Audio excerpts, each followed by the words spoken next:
Dari tahun 1917 sampai 1991, ternyata dalam catatan para ahli sejarah yang fokus tentang gerakan komunis, itu mencatat ada sekitar 120 juta orang yang dibunuh oleh penguasa-penguasa yang berhaluan komunis.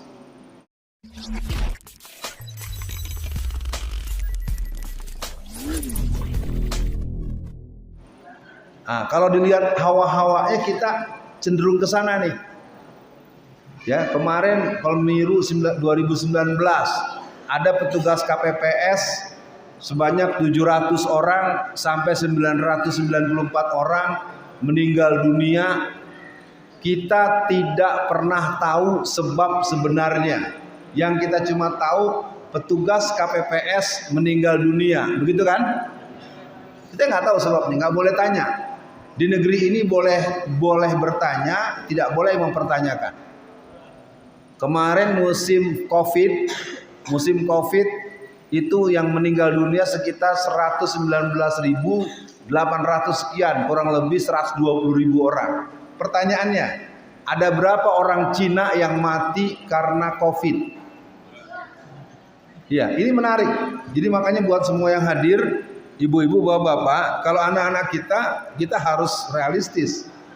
Anak-anak kita tidak terbiasa dengan berpikir secara sistematis, berpikir secara tematis, walaupun saya akan membantah itu. Kalau tempat-tempat yang pernah saya berhubungan dengan guru-gurunya, dengan ustadz-ustadznya, dengan banyak kalangan-kalangan yang punya kesungguhan. Karena anak-anak kita ini sekarang belajar itu sebatas yang penting pelajarannya tuntas, yang penting nilainya bagus, yang penting dia dianggap nurut. Setelah dia lupa lagi dengan yang dipelajari, itu urusan masing-masing. Nah, versi lain ada yang namanya Fatih Öcalan, seorang pakar sosiologi dari Turki. Dia sampai menyebut bahwa korban kekejaman negara yang berhaluan komunis di seluruh dunia ada sekitar 250 juta orang. Kalau yang pertama itu versi yang ditulis oleh Bapak Taufik Ismail dalam bukunya Katastrofi Mendunia. Dia menceritakan bagaimana komunisme yang ada di Rusia. Nah, betul. Ini betul adik ini. Komunisme itu sebetulnya bukan dari Rusia, tetapi dari seorang yang bernama Karl Marx. Karl Marx sendiri membawa haluan komunisme, bukan juga punya dia, merupakan pecahan daripada tetesan, titisan, dan lelehan daripada ideologi Zionis internasional. Jadi kalau kita buka Quran, walan tarda ankal yahudu alan nasara hatta tatabi'a millatahum. Jadi bapak-bapak, ibu-ibu, anak-anak yang berminat, Ustadz Alfian akan meneruskan penyampaian. Bagi kalian yang mungkin kurang bisa menyerap permintaannya, mohon dibantu tidak mengeluarkan kata-kata yang mengganggu proses penyampaian. Kenapa gerakan komunisme PKI, PKC, PKUS tidak disadar dan tidak dipahami, bahkan tidak diantisipasi? Karena pendidikan modern seluruh dunia sengaja mengabaikan sejarah kelam dan kejam komunisme. Kita langsung saja masuk ke bagaimana kebangunan Partai Komunis Cina. Partai Komunis Cina itu dibentuk pada tahun 1921, lebih telat setahun dari Indonesia. Di Indonesia namanya Partai Komunis Indonesia PKI, dibentuk tanggal 23 bulan Mei tahun 1920. Nah, kalau nanti kita akan berdiskusi, dan saya pikir saya harus mengatur waktu sehingga maksimal jam 9:30 saya harus menyudahi pertemuan ini. Nah, yang jelas buat semua yang hadir, poin pertama sudah kita buka, bahwa buku-buku tidak mengkhabarkan betapa sadisnya pembunuhan yang dilakukan oleh orang-orang yang berpaham komunisme. Nah, supaya kita masuk, mari kita ikuti apa yang pernah dilakukan oleh para ulama kita masa lalu. Pada tahun 1957, ya, saya mengabadikan dalam buku yang saya tulis, ada pertemuan para ulama di Palembang.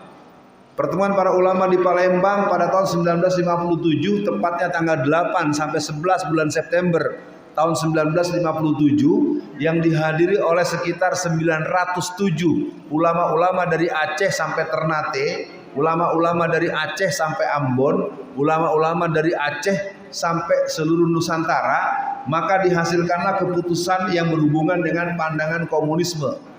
Mari para jamaah, anak-anak dan para pemuda-pemudi dan yang berminat, mari kita dengarkan keputusan Kongres Alim Ulama di seluruh Indonesia di Palembang tanggal 8 sampai 11 September 1957.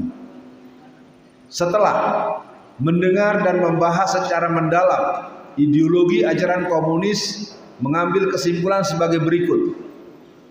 1. Ideologi ajaran komunisme dalam lapangan falsafah berisi ateisme, anti Tuhan dan anti agama. Ya. Jadi ada orang yang marah atau orang yang menghina, orang yang menganggap tidak ada kehidupan setelah kematian. Ya, ada seorang nenek-nenek tua yang umurnya hampir 80 tahun, dia mengatakan bahwa jangan percaya dengan hari akhirat. Kira-kira itu kalau orang Islam batal tidak rukun imannya? Kafir tidak? Iya. Jadi ada orang yang mengatakan tidak percaya dengan hari akhirat, kan karena dalam banyak keterangan amantu billah wal yaumul akhir. Apakah dalam hadis-hadis Nabi atau statement-statement Rasulullah di banyak kesempatan sering begitu. Ibu-ibu, bapak-bapak, karena ini bagian yang sering tidak terpahamkan dengan baik, bagi yang berminat saya teruskan dulu karena nanti kita akan seru. Kalau mulai ada pertanyaan, nanti kita mulai membuka kisah-kisah kekejaman gerakan komunis, dan yang perlu kita perhatikan hari ini komunis semakin sumringah karena mereka baru saja mendapatkan Kepres yang dikeluarkan tanggal 26 bulan Agustus tahun 2022 yang isinya mensyaratkan bahwa pemerintah harus minta maaf pada PKI. Yang isinya mensiratkan, tolong perhatikan kalimat saya ya, bukan mensuratkan. Paham kalimat saya? Kalau mensiratkan berarti tertulis atau tidak maksud di situ di sini.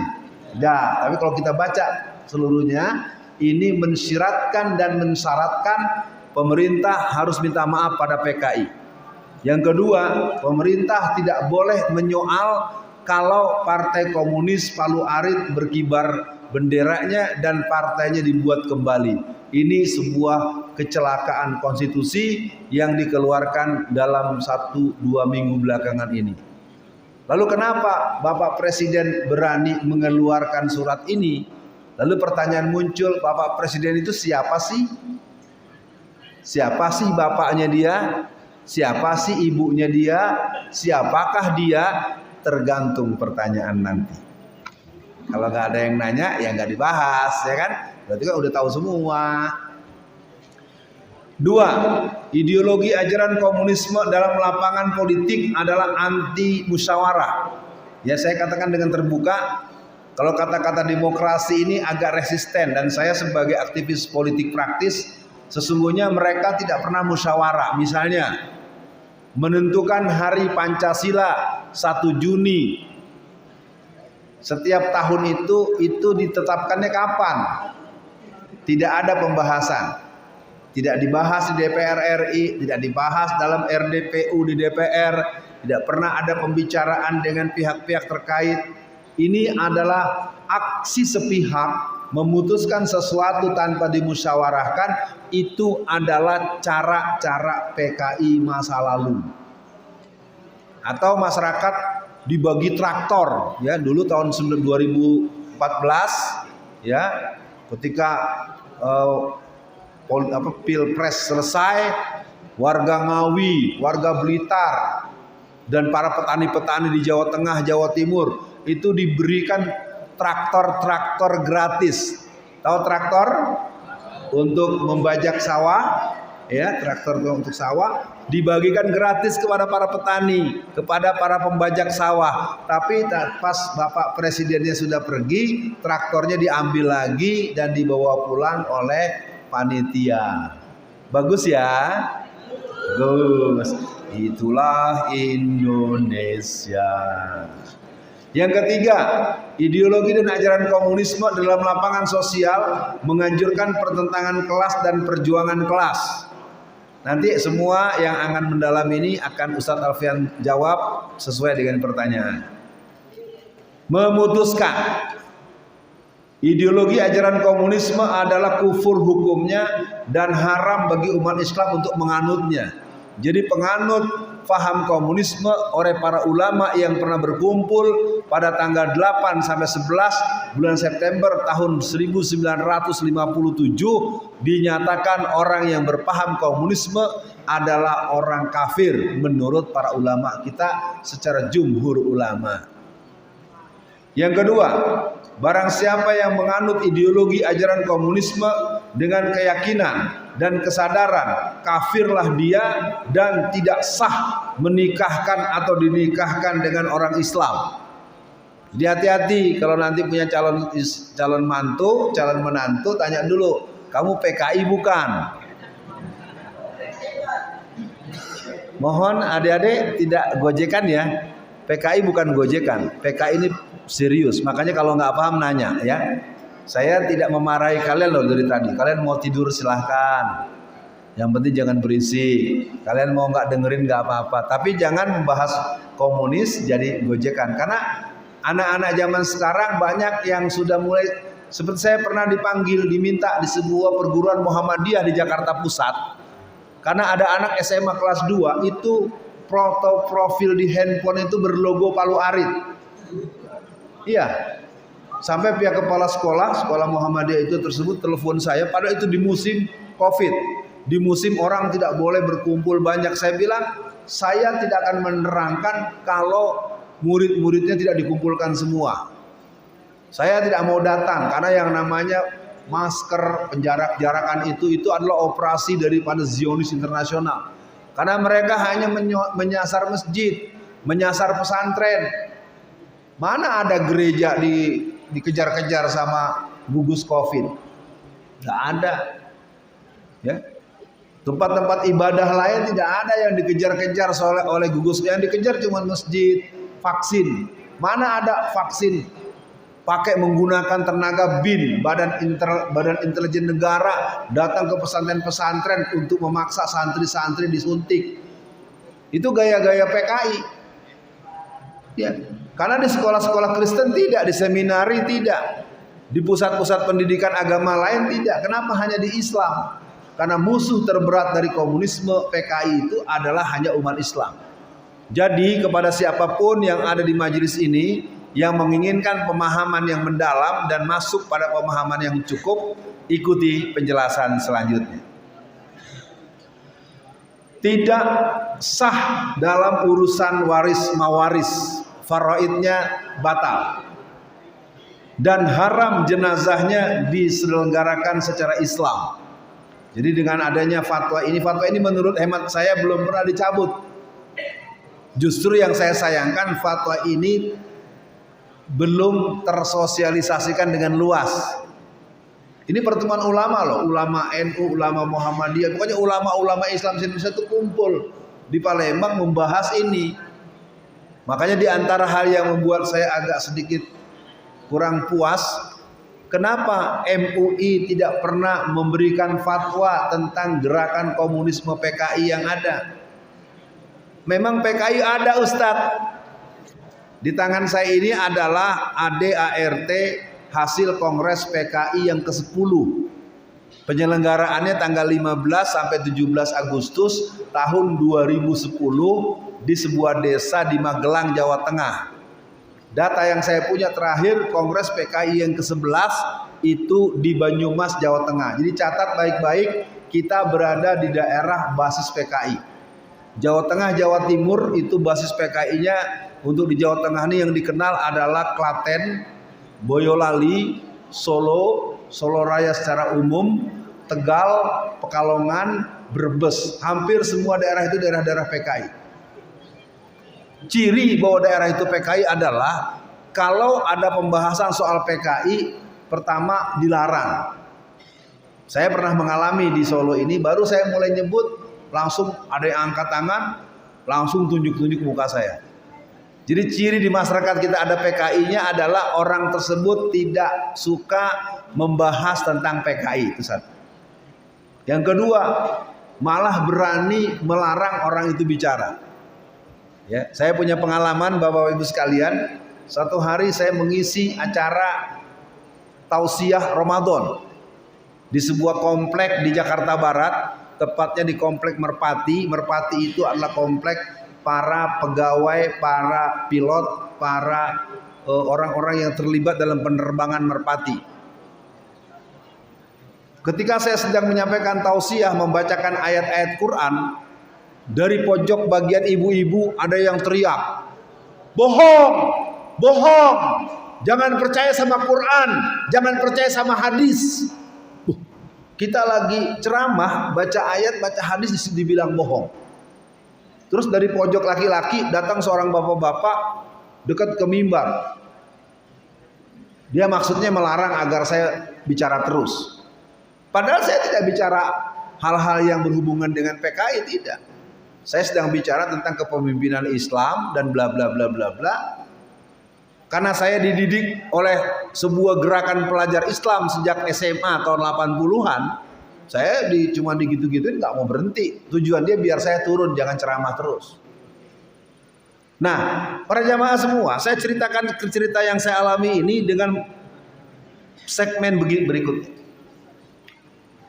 Sebelum saya tutup ceramah, saya bilang pada jamaah, bapak-bapak, ibu-ibu, saudara-saudara yang usianya 70 tahun, yang usianya 80 tahun, yang usianya 90 tahun, saya mohon untuk tidak pulang dulu. Nanti setelah selesai sholat, selesai witir, saya ingin sedikit berkonsultasi. Karena saya umumkan, maka jamaahnya penasaran. Sehingga 90% jamaah sholat tarawih malam itu tidak pulang. Yang pulang mungkin karena dia sudah terlalu lapar, habis batalkan puasa belum makan pada pulang. Ibu-ibu, bapak-bapak, ikuti kisah saya berikut ini. Akhirnya saya mulai omongan. Karena bapak-bapak yang umur 70, 80, 90 tahun itu ada sekitar 9 orang kurang lebih ya. Yang lain diam ya. Saya tanya pada bapak-bapak yang usia 70-an, 80-an, 90-an. Di situ waktu saya ceramah di Jakarta Barat itu. Anak ibu yang tadi teriak-teriak bohong Al-Quran, bohong hadis, itu anak siapa? Saya tanya begitu Pak, Bu. Dia bilang, Ustadz, kami mohon maaf, kami malu dengan adanya dia bapak dan ibunya dulu PKI. Terus tadi bapak-bapak yang datang-datang ke dekat mimbar ingin menyuruh saya turun dari mimbar, itu siapa? Dia bukan kakak beradik, bapak dan ibunya PKI.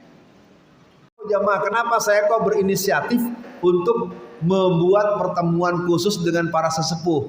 Karena saya mengumumkan terbuka, jadi jamaah dengar semua. Nah, jadi kalau malam ini ada anak-anak remaja Islam tidak suka dan tidak mau menyimak pembahasan soal PKI, jangan-jangan dia anak atau cucunya PKI. Tinggal begitu aja udah. Ya. Malah main-main, gojek-gojekan. Ya. Udah, sekarang tinggal aja. Kalau memang kalian nggak mau denger, diam tidur nggak apa-apa, udah diam dah. Jangan berisik. Kalau berisik jangan-jangan lu anak PKI lo, cucu PKI lo. Oke, kita teruskan. Poin kedua. Mengapa komunisme PKI tidak disadari dan tidak dipahami serta tidak diantisipasi? Yang kedua, adanya upaya untuk menghalangi suara yang mengekspos watak asli PKI, komunisme secara umum.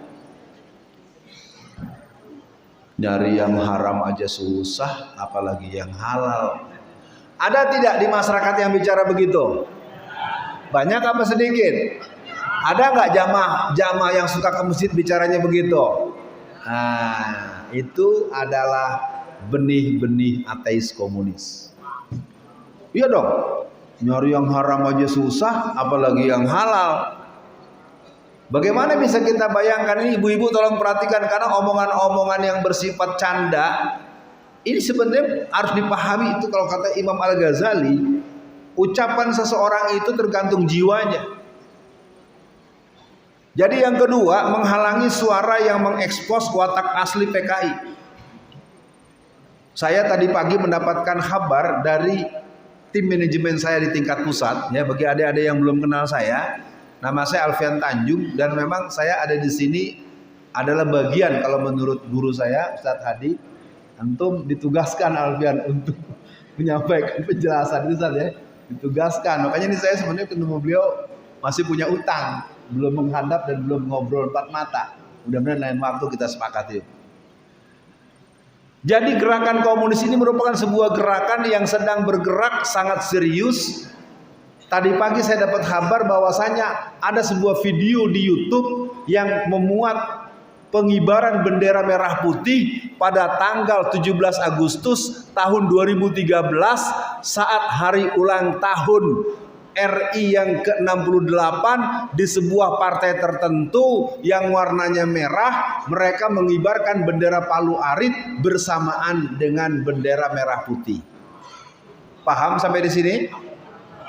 Yang warnanya merah paham? Oke, nanti dialog, tenang aja. Pertanyaannya gini, kenapa video yang sudah ditaruh kurang lebih hampir 10 tahun, ya, udah 9 tahun itu ada di YouTube. Makanya saya lagi berpesan pada jaringan saya untuk mengambil yang sudah di-download. Karena waktu itu Ahmad Basarah sebagai salah satu pimpinan dari partai tersebut itu kalang kabut menetralisir. Karena di saat hari 17 Agustus tahun 2013, di saat hari ulang tahun kemerdekaan Indonesia yang ke-68, di kantor partai yang berwarna merah itu mengibarkan bendera 2 buah, yang satu berlambang Palu Arit, yang satu berlambang merah putih. Kalau ada partai mengibarkan bendera Palu Arit, kira-kira itu cenderung apa cenderung? Atau malah sudah? Tergantung pertanyaan. Ya, jadi siap-siap nih. Ya, nanti kan kita siapin nih, sekarang baru jam 9, kita punya waktu kurang lebih 30 menit. Saya tidak akan menjawab pertanyaan yang tidak bermutu. Kalau ada yang nanya saya dengerin dulu, nggak bermutu kan jawab lah. Ya, nanyanya harus mikir-mikir dari sekarang nih. Yang ketiga, mengapa komunisme PKI tidak disadari dan tidak dipahami, bahkan tidak diantisipasi? Yang ketiga, mereka menggunakan teori indah untuk menutupi watak aslinya. Nanti kalau saya menang, orang pengangguran digaji. Nanti semua gitu, selama saya memimpin BBM tidak akan pernah naik. Ada nggak yang begitu tuh? Persis banget ini, persis banget. Di kantong saya ada 11.000 triliun. Wah, padahal utang negara 7.000. Kalau udah gitu kan udah selesai, kita nggak punya utang lagi. Jadi saya ulangi ya, menggunakan teori indah untuk menutupi watak asli komunisme. Selalu bicaranya manis. Jadi ada dari kelompok UI menyebutnya the king of lip service. Ya, UI loh, bukan saya yang ngomong, anak-anak UI. Oke, yang keempat. Mengapa komunisme PKI tidak disadari, tidak dipahami, bahkan tidak diantisipasi? Partai Komunis tidak pernah mengakui kejahatan yang pernah mereka lakukan. Baik ya, saya mulai satu persatu. Saya bawa buku ini sebenarnya harus sampai kepada sebuah kesadaran bagi yang pernah punya, tolong dibaca lagi. Bagi yang belum punya, mungkin bisa pinjam sama teman yang punya. Bagi yang ingin punya, nanti bisa tanya sama panitia. Buku ini berjudul Banjir Darah, Kisah Nyata Aksi PKI Terhadap Kiai, Santri, dan Kaum Muslimin.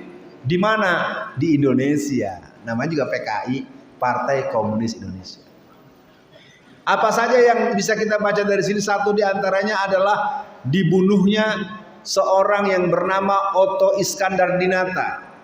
Kalau kita belajar buku sejarah perjuangan bangsa, kita akan jumpa seorang menteri pertahanan pada tahun 1951 yang bernama Otto Iskandar Dinata. Itu kepalanya dipenggal sampai lepas dari batang lehernya. Itu kepalanya saja dilarung di sungai atau kali Cisadane yang bergerak dari ujung Banten sampai melintas Jakarta Barat di Jakarta. Satu. Yang kedua, pada tanggal sekitar bulan Juni dan Juli tahun 1948, penyerbuan ke pesantren PSM Takeran yang ada di Magetan. Mereka menyerbu, mereka membunuh, bahkan membelah kepala Bapak Kiai Haji Mursid, dibelah kepalanya, dan santrinya sebanyak 108 orang bersama ustadz-ustadznya digabung total sekian jumlahnya, dimasukkan ke dalam lubang yang lubangnya lubangnya cuma 12 meter. 12 meter dimasukkan 108 orang. Pada tanggal 13 bulan September tahun 1948, orang-orang PKI menangkap seorang gubernur Jawa Timur yang bernama Suryo. RM Suryo, gubernur Jawa Timur, ditangkap. Gubernur ditangkap sama Laskar Satgas Partai PKI. Maka Pak Gubernur diikat kerah lehernya itu diikat tali, diseret dengan menggunakan truk selama sejauh 10 km sehingga badannya luka parah, daging-dagingnya melepas dari tulang-tulangnya. Dalam posisi sudah seperti begitu, dimutilasi. Tahu mutilasi? Dipotong-potong.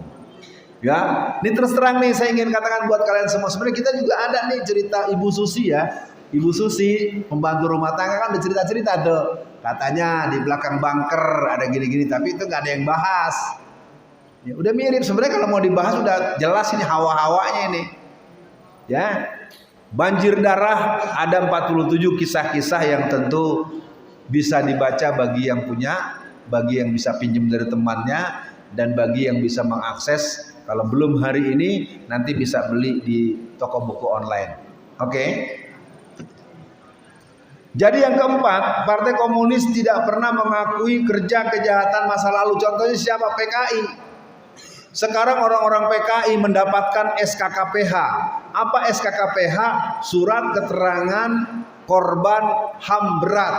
Bayangkan para jamaah dan adik-adik, orang yang pernah membakar pesantren Gontor, orang yang pernah menghancurkan pesantren Lirboyo, orang yang pernah menyerbu anak-anak PII, pelajar Islam Indonesia pada tanggal 13-14 bulan Januari tahun 1965, mereka menyerbu anak-anak yang sedang mengadakan pesantren intermediate atau pesantren mental training. Sebanyak 3.000 pemuda rakyat, pemuda PKI menyerbu orang yang sedang sholat subuh. Seluruh jamaahnya diusir sehingga bubar sholat subuhnya. Yang laki-laki diikat dan disiksa dengan diseret. Al-Quran dikumpulkan, dimasukkan dalam karung, dikencingin, kemudian disiram bensin atau minyak tanah, dibakar, dan perempuan-perempuannya diperlakukan dengan tidak senonoh. Itu terjadi di Kanigoro, dikenal dengan istilah Kanigoro Affair. Jadi kelompok-kelompok PKI itu sebenarnya sudah menonjolkan tampakan-tampakan mereka seperti pada tanggal 13 bulan November tahun 1998 di halaman perguruan tinggi Kristen UKI di Jakarta Timur. Mereka menyergap seorang santri dari Ambon yang ikut aksi bersama dengan rombongan Pam Swakarsa. Santri itu ditelanjangi, kemudian alat kemaluannya itu ditusuk dengan bambu, mukanya dicukur dengan bambu sampai matanya, dalam keadaan hidup. Dan akhirnya dia mati di tempat dalam keadaan telanjang bulat, disiksa oleh kelompok-kelompok daripada kelompok Forkot, Jarkot, Komrat, Kampret, Sampret, ya, itu semua. Jadi sekali lagi kepada semua yang hadir pada malam ini kesempatan untuk menyimak, kesempatan untuk memahami. Yang terakhir, mengapa komunisme PKI tidak disadari, tidak dipahami, bahkan tidak diantisipasi? Yang kelima, selalu berbohong, menebar fitnah, kebencian, ancaman pada lawan politik. Ya, kita ambil contoh nih yang bicara. Adek udah tahu siapa nama saya, Dek? Udah? Siapa? Ustadz Alfian Tanjung, ya. Ibu-ibu, bapak sekalian, saya masuk penjara karena 2 kasus. Kasus pertama, saya berceramah tentang bahaya penjajahan Cina. Kasus kedua, Twitter saya yang menuliskan bahwa 85% yang memilih PDI Perjuangan adalah PKI. Nanti dulu, jangan ketawa-ketawa. Ini ada, saya ini dosen loh. Saya ini dosen 30 tahun. Jadi saya nggak mungkin bicara kalau saya nggak punya data. Bahaya penjajahan Cina saya terangkan dari penguasaan tanah. Saya terangkan dari berbagai penguasaan bisnis di semua negeri kita. Ini kalau kita urai bisa panjang, tapi waktu kita tinggal 20 menit, perlu dialog. Nanti ini yang ketawa-ketawa, saya tunggu pertanyaannya nanti. Nah, jadi kebohongan-kebohongan yang dilakukan oleh orang-orang yang berpaham komunis itu memang sangat keterlaluan. Kasus saya yang kedua bermula dari wawancara orang yang bernama Ripka Ciptaning. Ripka Ciptaning diwawancarai oleh stasiun televisi, nanti bisa dilihat di YouTube, masih ada tuh kalau belum dihilangkan, ya, kalau belum di-banned, belum dicabut oleh YouTube atas permintaan siapa tahu. Pada tahun 2002 di televisi LaTV, boleh sambil lihat. LaTV 2002 itu ada wawancara Ripka Ciptaning, atau nanti lihat di channel saya yang sekarang, ya. Malam ini tentang 20 tahun kader PKI jadi anggota DPR. Ada ya, nanti bisa dilihat, bisa di searching supaya pengetahuannya tidak sepotong-sepotong. Apa yang terjadi? Saya mengambil data dari Ripka Ciptaning yang berwawancara dengan LaTV. LaTV itu adalah stasiun televisi sebelum berubah namanya menjadi TV One. Apa wawancaranya? Ripka Ciptaning itu adalah seorang anak yang bapaknya berasal dari Solo. Bapaknya itu dulu bendahara dari DPC PKI. Bukan PKI Perjuangan, PKI beneran. Ya, PKI dulu tahun 50-an.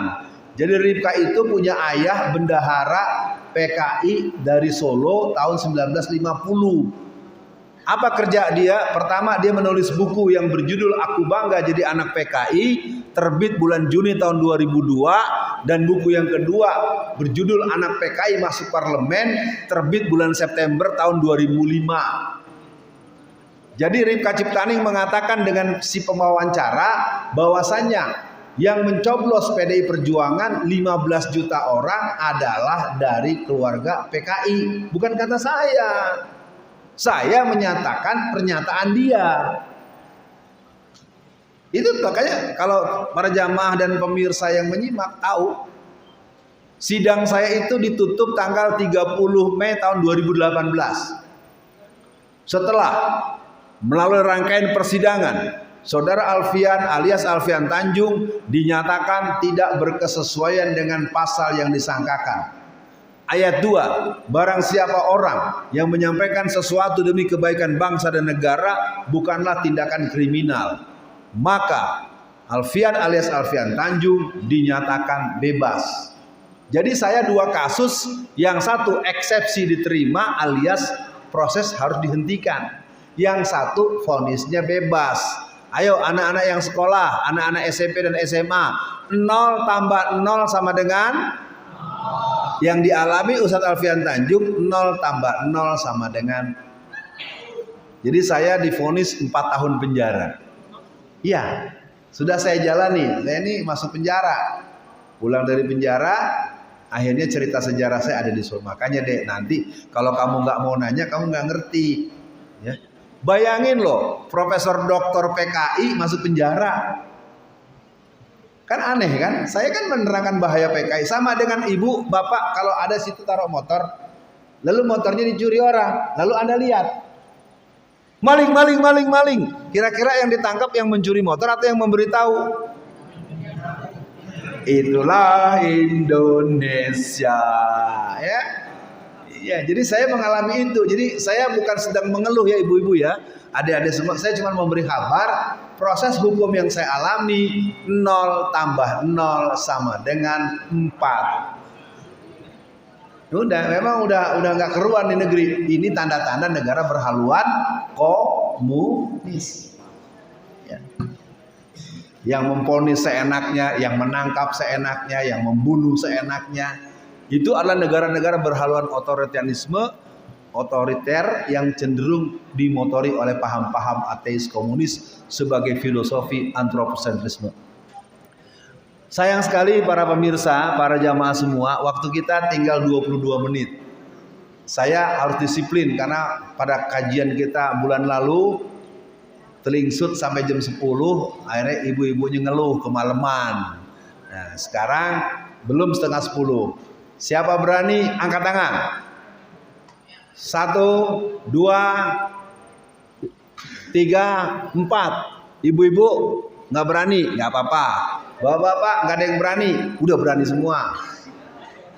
Udah nih ya, anak-anak semua nih, bapak-bapak, ibu-ibu diikhlaskan ya, anak-anak ya. Oke, yang bertanya berdiri semua, nggak apa-apa, biar enak, biar langsung gitu. Ayo deh. 2 ya, sini. Kamu nanya kan? Tadi ajak tangan siapa? Bercanda. Gojekan. Tadi angkat tangan. Ayo mas, mas, halo, maju. Kamu kan tadi ajak tangan kan? Iya dong. Tuh. Oh, itu namanya main-main. Ayo mas ini. Siapa lagi tadi? Siapa lagi? Tadi ada 2 orang nih. Kamu ya? Oh yang di sana. Ayo deh, ayo. Ayo cepat. Tanggung jawab dong dengan acung tangan nih. Tadi di sini ada 2 orang ya. Saya marah ya kalau Anda main-main dengan saya tempeleng nanti ya. Jangan begini-begini tapi ternyata main-main nggak boleh, itu namanya menghina guru. Su'ul adab. Permintaannya kan siapa yang mau bertanya. Nggak nanya nggak apa-apa, tapi jangan main-main. Nggak sopan. Dimarahin nggak biasa marah. Satu lagi. Ibu-ibu ada? Kertas. Ibu jangan menganggap sepele loh, Bu. Ibu juga penting untuk bertanya satu yang nggak dipahami. Nggak ada lah, udah capek. Nih, yang ini dulu nih, yang ganteng sini tang. Pertanyaan sini. Orangnya ke sono. Ayo udah mulai sebut nama dan pertanyaan. Nama banyak. Ya, panggilan aja biar cepet. Ada sana nah. Termasuk TV nih, live streaming seluruh dunia. Ya. Ya, nama dan pertanyaan. Jadi nama saya yang bertanya. Namanya siapa? Rafif. Kira Raffi Ahmad. Oh, ayo Rafif. Silakan Rafif. Siapa dalam G30 SPKI? Boleh nggak sedikit Ustaz tanya, kenapa kamu nanya ini? Oh. Terima kasih Rafif atas kejujurannya. Tos. Sip. Wah. Kedua, silakan Mas. Ayo kamu. Kamu dulu. Orang gurunya gua sih. Kan gurunya saya, masa ngatur guru? Ayo kamu. Nama? Ya. Kenapa? Kok PKI itu tidak muncul terus nggak bisa diteruskan? Dulu pas sekarang ada namanya nasionalis Islam komunis. Dan kalau cara PKI sekarang berkembang yang ngeblok di PKI, berarti nasionalis itu berhasil. Kan nasionalis Islam komunis dan PKI itu ngeblok seperti ini yang dunia itu PKI. Bentar. Kalau saya nanya nih, jawabnya nggak boleh bertele-tele. Kamu termasuk yang senang atau tidak kalau PKI hidup lagi?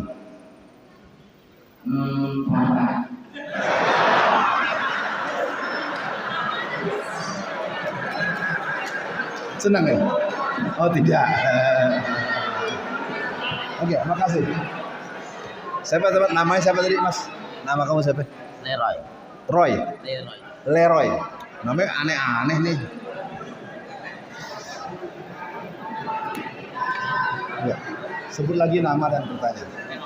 Enggak apa-apa, orang kan perlu diulang. Waalaikumsalam.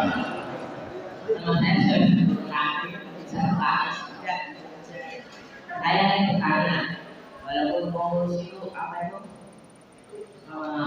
punya tujuan baik untuk apa? Untuk miskin, untuk daerah, tapi kok dalam mereka itu mau supaya semua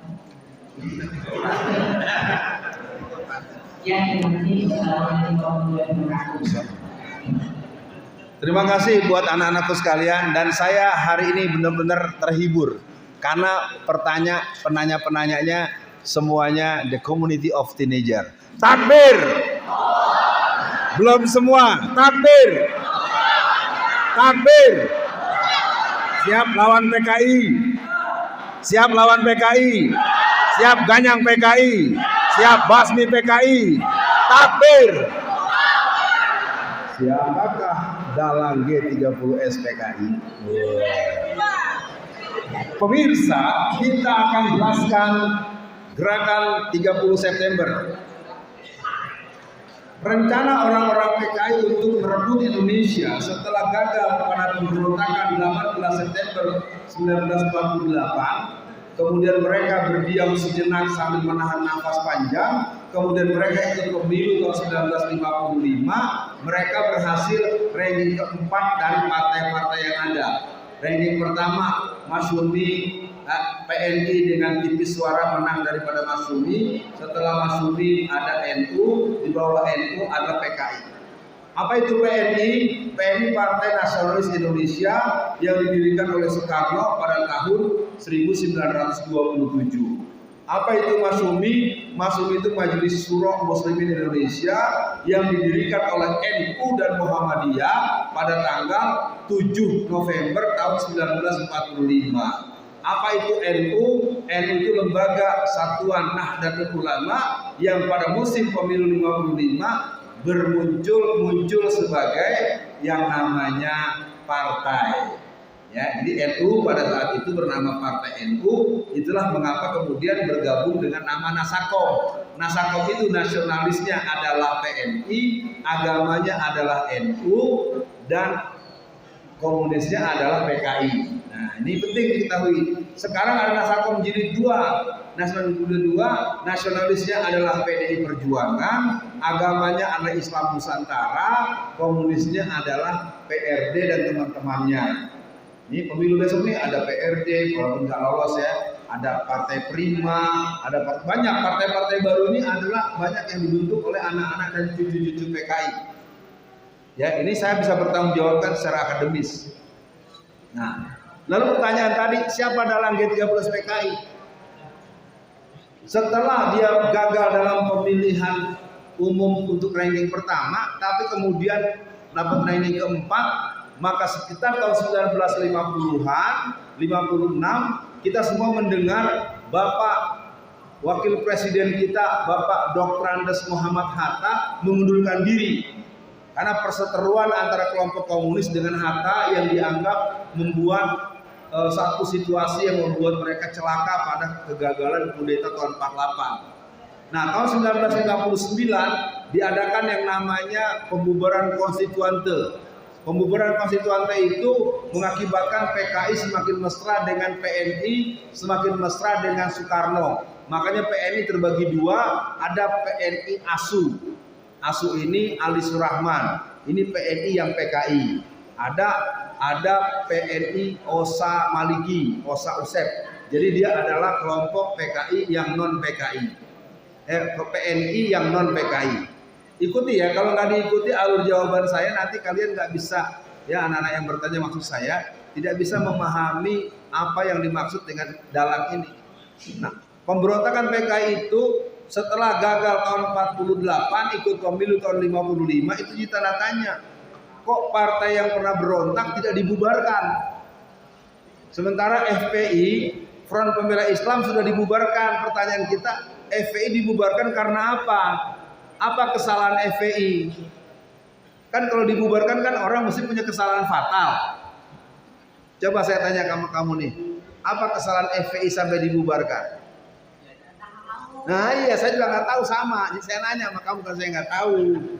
Ya, jadi lucu kan? FPI dibubarkan karena kelompok komunis, kelompok Cina, para oligarki dan para jaringan-jaringan maksiat tidak suka dengan keberadaan FPI, maka FPI dibubarkan. FPI dibubarkan karena bukan melanggar hukum, tetapi karena bikin takut para pelanggar hukum. Jadi hari ini para pelanggar hukum sekarang dewek semau sendiri. Nah, kelompok PKI itu menginginkan pemberontakan itu tahun 1971. Jadi mereka ingin mengambil pemerintahan Indonesia tahun 1971. Karena kedekatan mereka dengan Soekarno sejak tahun 1959, tahun 1960 berhasil membubarkan Masyumi. Masyumi ini adalah sebuah partai yang besar dan kuat. Dia menang di 73% dapil. Dari dapil yang ada dari Sumatera sampai Irian. Tapi Irian karena ada konflik dengan Belanda sampai Ambon. Itu masih menang 73%. Nah, jadi pemberontakan PKI tahun 1965 ini merupakan sebuah bentuk aborsi. Karena mereka memandang sudah kuat. Tahun 1963 mereka membubarkan GPII, Gerakan Pemuda Islam Indonesia. Tahun 1963 mereka ingin membubarkan HMI, Himpunan Mahasiswa Islam. Maka untuk itu pimpinan pusat atau pengurus besar Muhammadiyah membentuk yang bernama IMM. Ikatan Mahasiswa Muhammadiyah dilahirkan tanggal 14 Maret tahun 1965 itu atau 64 itu dalam rangka untuk mengantisipasi kalau sampai HMI dibubarkan. Nah, jadi kepada semua yang hadir di sini saya memaklumi ya bahwa mungkin pembicaraan ini bagi yang baru dengar jadi Nah, pemberontakan PKI itu sebetulnya gampang jawabnya tadi. Mana pertanyaan pertama? Rafiq mana? Begini deh ya, saya jawab ringkas aja. Siapa dalam G30 SPKI? Dalang dan pelaku G30 SPKI adalah PKI. Iya. Oh, saya bisa. Nanti adik-adik harus berani. Nanti kalau mentok bilang, kata siapa? Kata Ustadz Alfian Tanjung. Ya, siapa yang begitu-begitu suruh beradu sama saya. Ya. Karena ini permainan kelompok-kelompok sosialis, kelompok-kelompok kiri, kelompok-kelompok Kristen kemudian mereka memandang bahwa gerakan PKI ini merupakan permainan-permainan. Tidak. Ada versi banyak iya, tetapi rumusnya PKI berontak karena kemauan dia untuk merebut pemberontakan yang gagal tahun 48. Buktinya apa? Silakan baca di buku Bahaya Komunisme terbitan tahun 1967 yang dikarang oleh Profesor Dr. Zainal Abidin Ahmad dan Dr. Bahodin Lopa, halaman 21 di alinea keempat dikatakan bahwa sesungguhnya kegagalan pemberontakan PKI tahun 1948 merupakan pemanasan warming up. Kegagalan pemberontakan PKI tahun 1965 merupakan general repetisi, pengulangan, dan kita akan melangsungkan kudeta yang ketiga. Dengan berat hati para jamaah, hari ini kita sudah berada di zona negara yang beraroma komunisme. Seperti di ruangan ini ada yang kentut, blus, baunya busuk. Sekarang saya tanya, ada orang kentut, baunya busuk. Pertanyaan pertama, saya tanya sama antum deh. Ketika orang kebauan dengan bau kentut, ada yang kentut nggak? Ada yang kentut nggak? Kok bingung jawab? Ada, cuman kita kan nggak bisa nunjuk orang sembarangan, ya. Jadi sekarang lihat, ada nggak yang suka menghina ulama? Ada nggak yang injek-injek Al-Quran? Ada nggak yang robek-robek Al-Quran dibuang di tengah ruang tengah masjid? Ada, saya bisa terangkan satu-satu itu. Bagaimana mereka bakar pesantren Muhammadiyah di Lamongan? Bagaimana mereka lemparkan 5 buah bom berhari-hari yang berbeda di Mandailing Natal. Bagaimana tanggal 27 Februari tahun 2022 mereka mematahkan dan menghancurkan pelang perguruan Muhammadiyah. Bagaimana mereka memotong kepala anjing dan kepala itu taruh di tengah masjid. Bagaimana di Padang Pariaman mereka menggunting-gunting, merobek-robek Quran dan Quran itu dihamburkan di tengah ruangan masjid. Jadi kelakuan-kelakuan ala komunisme PKI itu sudah terjadi di mana-mana.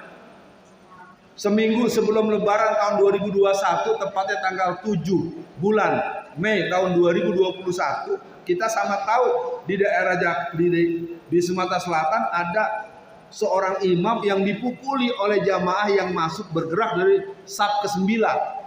Dari saf belakang bisa bergerak.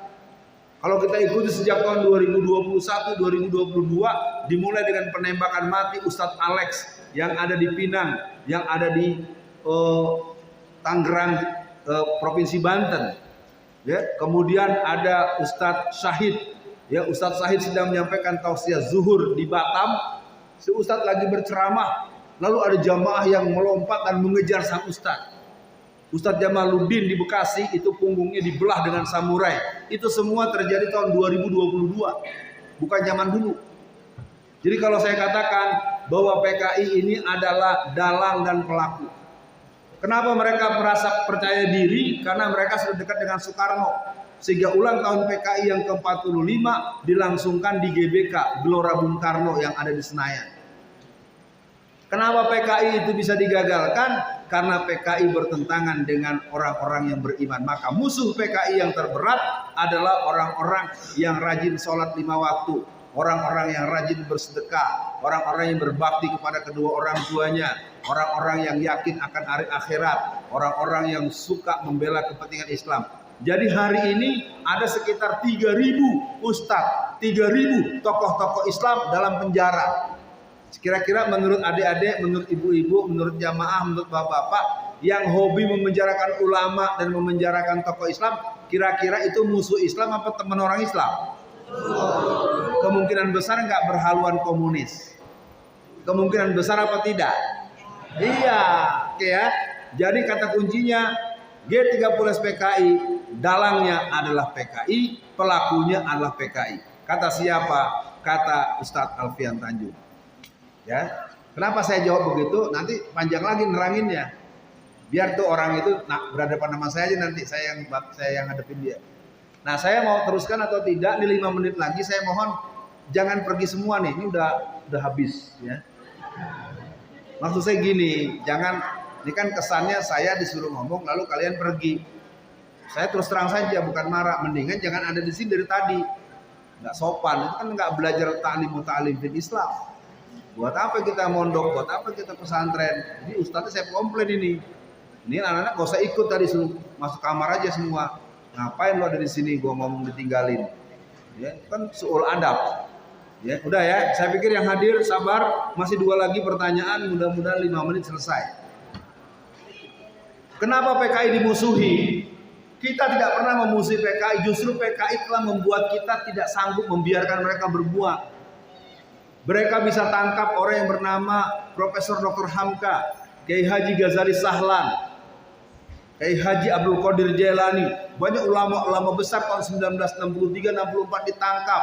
Apa dalam sebuah biografi, buku harian daripada Profesor Hamka, andaikan aku tak punya kekuatan untuk selalu memohon pertolongan Allah, mungkin aku sudah bunuh diri. Karena adalah orang yang bernama Subandrio. Subandrio itu badan intelijen BPI PKI.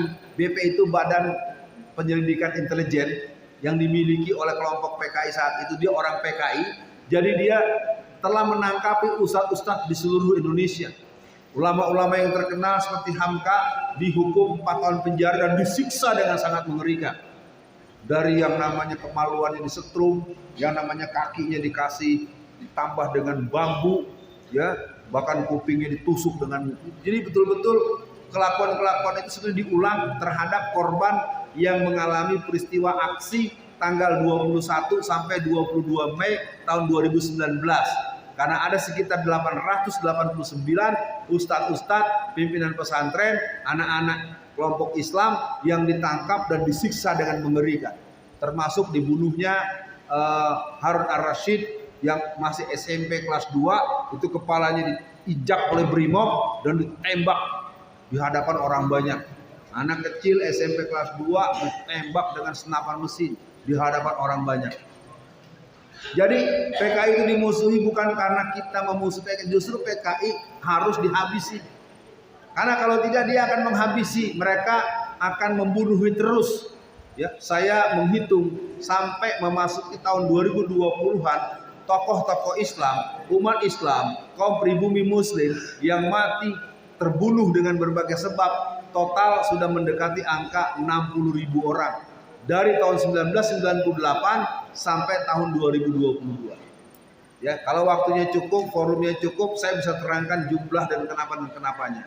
Nah, yang terakhirnya, komunis itu kejam. Ya, kalau tidak kejam, dia tidak berkuasa.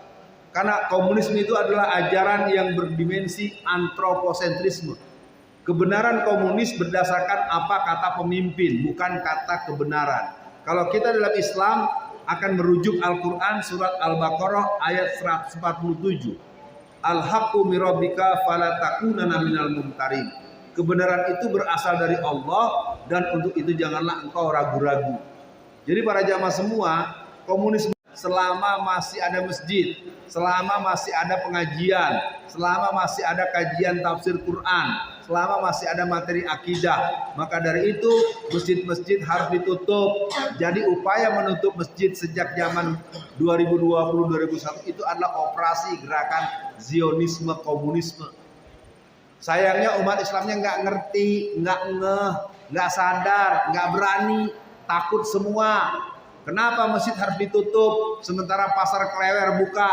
Kenapa masjid harus ditutup? Pasar Tanabang dibuka, pasar Turi dibuka, pasar rame, stasiun rame, lapangan sepak bola Manahan rame, apalagi Bandara Soekarno Hatta rame, Bandara Adi Sumarmo rame, bandara rame tapi masjid nggak boleh diisi. Sama dengan di Jakarta, pasar Tanah Abang ratusan ribu orang, pasar Senen ratusan ribu orang, itu dekat dengan Istiqlal. Istiqlal yang ada di Jakarta yang daya tampungnya sekitar 200.000 orang. Sholat Idul Fitri tahun 2021, sholat Idul Fitri tahun 2020 dan 2021 tidak ada sholat Idul Fitri di Masjid Istiqlal Jakarta. Bagus ya? Itulah Indonesia. Jadi kalau diteruskan, komunisme ini adalah ajaran yang menyatu, dan komunisme hari ini munculnya beragam. Ada yang disebut dengan komunis putih. Komunis putih ini dimulai dengan penggemplengan kader-kader dari UIN. Ya, ada yang namanya Aswan. Aswan itu adalah anak kader yang berasal dari Universitas Islam Negeri yang ada di Medan, Sumatera Utara. Nah, turun ke bawah kita akan pernah mendengar orang yang namanya Andi Arief. Andi Arief itu adalah kader PKI yang sekarang jadi pejabat dan anggota partai tertentu, yang dia merupakan pelanjut daripada Sudisman. Setelah Musso, habis Musso itu DNID, habis DNID itu Sudisman, habis Sudisman nanti ada Mirah Mahardika. Mirah Mahardika itu satu nama 4 orang, satu diantaranya bernama Andi Arief. Jadi kelompok-kelompok PKI itu sekarang ada di berbagai partai. Ada yang jadi imam masjid, ada yang jadi kori, ada yang jadi tentara, ada yang jadi polisi, ada yang jadi aktivis, ada yang jadi wartawan, ada yang jadi dirut BUMN. Jadi kita bisa pahami hari ini sebetulnya kita sudah terlambat. Kelompok-kelompok PKI sudah ada di mana-mana, makanya mereka selalu menyalahkan umat Islam. Dikit-dikit kita yang salah, dikit-dikit kita dibilang teroris, dikit-dikit dibilang radikal, dikit-dikit dibilang radikul, kita terus yang salah, sementara kitanya tidak mau kompak. Apa sebabnya saya tidak tahu. Ayat ini bukan buat kita, tapi ada pada kita. Tahsabuhum jami'a wa qulubuhum satta. Kau lihat mereka seolah-olah bersatu, padahal hati mereka terpecah belah. Ayat ini buat orang kafir. Nah, waktu kita sudah terlewat 2 menit, pemirsa yang berbahagia, jangan kemana-mana. Kita akan minta salah satu dosen UNS untuk menyampaikan program terdekatnya kepada Ustadz Canggih agar maju ke depan menyampaikan pengumuman kegiatan terdekat. Silakan Mas Canggih. Jangan lebih dari 2 menit ya. Ini karena pemirsa nggak mau lama-lama nih. Umumkan ringkas, padat, jelas. Ya, nambah setengah menit dah. Silakan. Assalamualaikum warahmatullahi wabarakatuh. Mengundang jamaah sekalian, mengundang pemuji terutama dan anak-anak remaja, bapak-bapak, ibu juga, untuk menghadiri acara gabungan gerakan kebun gabungan yang dulu pernah kita laksanakan di Masjid Mujahidin. Itu kita laksanakan lagi di Masjid Sudarmiat Roes kampus 2 UNS. Jadi nanti di sana kita akan mengadakan gerakan kebun gabungan lagi yang kedua, yang dulu kita akan laksanakan di Masjid Mujahidin. Mungkin beberapa sudah mengikuti ya di sana. Diharapkan untuk datang dalam pembelajaran acara ini nanti ada pemateri Ustaz Masyidudin dan yang memoderasi Ustaz Alfian Tanjung. mungkin satu dari cukup. Sekian dari saya, semoga nanti bisa hadir semua. Pamflet sebagian sudah saya bawakan nanti untuk dipasang di beberapa masjid di sini. Oke, terima kasih. Ada apa Maulid Nabi ya, waktu 8 Oktober itu bertepatan dengan Maulid Nabi, sehingga tempat sekarang tempat. tempatnya di Masjid Sudamia Oris UMS yang kampus Sudamia UMS gitu ya. Nanti masjid yang kita untuk pamfletnya bisa ke MC ya, Pak Agus, untuk mengambil pamflet tersebut sehingga bisa dijaga di masjid-masjid atau di tempat-tempat sekolah yang akan menghadirinya seperti itu. Oke, tidak ada pertanyaan lagi. Cukup ya. Oke, terima kasih atas perhatiannya dan kesempatannya. Assalamualaikum warahmatullahi wabarakatuh. Sabar, pemirsa jangan bubar dulu. Yang pertama ini acaranya subuh gabungan remaja-remaji, pemuda-pemuda, pemuda-pemudi se-Solo Raya. Saya cerita sedikit setengah menit mudah-mudahan dipahami. Dulu kita di awal tahun 2002 menyelenggarakan subuh gabungan remaja loh. Tolong camkan Bapak Ibu sekalian, remaja. Sampai panitianya bubar, acaranya nggak jadi. Yang kedua kita menyelenggarakan dengan mengundang 300 masjid. 300 masjid. Ternyata yang datang cuma 47 orang remajanya. Ya, tanggal 5 bulan Juni 2022 kita selenggarakan subuh gabungan remaja se-Solo Raya. Kita targetkan 1000 orang. Kita siapkan nasi bungkus atau makan untuk 1000 orang. Kita terkejut ternyata yang hadir 1300 orang. Untuk besok di Masjid Hajah Sudalmiah di Pabelan yang ada di UMS 2, insya Allah kita pasang target 10.000 remaja se-Solo Raya untuk hadir. Siap mendoakan? Siap hadir? Yang bisa hadir? Takbir! Bapak Ibu sekalian, di penghujung akhir karena PKI-nya serius bangkit, kita tidak punya kemampuan kecuali berserah kepada Allah. Ad-du'a silahul mu'minin, ad-du'a mukhul ibadah. Doa itu perubah takdir. Jadi kepada semua anak-anakku sekalian, ayo untuk yang anak-anak jangan ada yang tidur dan ngobrol. Duduknya yang bagus, Mas. Mas duduk yang rapi, kita mau berdoa. Dek, duduk yang rapi, kita mau berdoa. Ayo kita menghadap Allah, kita berdoa. Kalau nggak bisa dibuat rapi berarti kamu cucu PKI. A'udzubillahiminasyaitonirrajim. Bismillahirrahmanirrahim. Asyhadu an la ilaha illallah wa asyhadu anna Muhammadan abduhu wa rasuluh. Allahumma sholli ala Muhammad. Allahumma inna nas'aluka salamatan fid din wa aziyadatan fil ilmi wa barakatan fil rizqi wa taubatan qoblal maut wa maghfiratan ba'dal maut. Allahumma hawin alaina fi sakaratil maut wa najatan minan nar wal afwa hindal hisab. Rabbana zalamna anfusana wa illam taghfir lana wa tarhamna lanakunanna minal khasirin. Allahumma ya Allah ya Rabbul alamin, pada malam ini kita berkumpul membahas satu situasi yang pernah terjadi, yang sedang terjadi dan mungkin akan terjadi. Kami mohon perlindungan padamu ya Allah. Lindungilah kami ya Allah. Jauhkan kami dari rasa takut terhadap musuh-musuh yang menginginkan kehancuran agama ini. Kami mohon tolong padamu ya Allah. Allahumma alfi baina qulubina wa asli zata bainina wa ahdina subulas salam minaz zulumati ilan nur wa jannibnal fawahisa ma zuhara minha wa ma batan wa barik lana fi asma'ina wa absarina wa qulubina wa azwajina wa zurriyatina innaka antat tawwabur rahim. Ya Allah, malam ini kami sampaikan doa kepadamu. Semoga umat Islam Indonesia di seluruh Nusantara maupun kaum muslimin di berbagai belahan dunia berada dalam hidayahmu, ampunanmu dan pertolonganmu ya Allah Rabbul Alamin. Kami mohon ampun padamu ya Allah atas beberapa hal yang mungkin kami tidak begitu mengerti apa yang sedang terjadi. Maka dengan adanya hikmah pertemuan malam ini, Kami mencoba untuk semakin mengokohkan hubungan dengan-Mu ya Allah. Cinta kami padamu ya Allah, cinta kami kepada Rasul-Mu ya Allah. Kami mohon ya Allah, Allahumma nawwir qulubana binuri bihidayatika binuri samsika abadan abada kama nawartal arda birahmatika ya arhamar rahimin.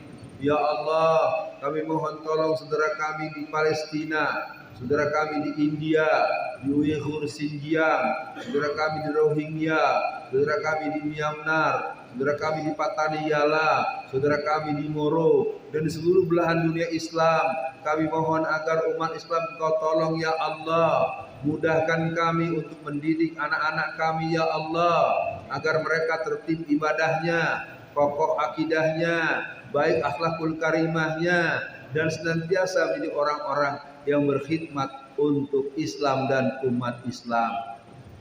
Rabbana atina fid dunya hasanah wa fil akhirati hasanah wa qina azabannar. Amin ya rabbal alamin. Semua jamaah yang hadir siap lawan PKI.